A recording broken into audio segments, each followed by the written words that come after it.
ఒకసారి చూడండి, ఒకసారి మీరే.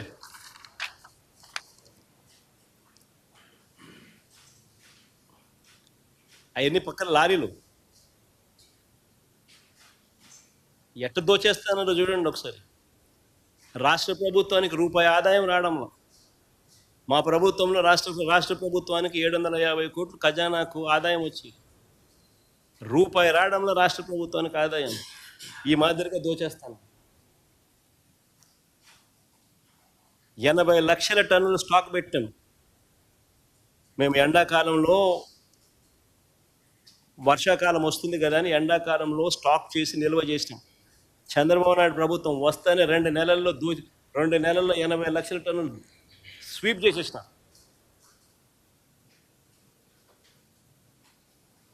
చూడండి.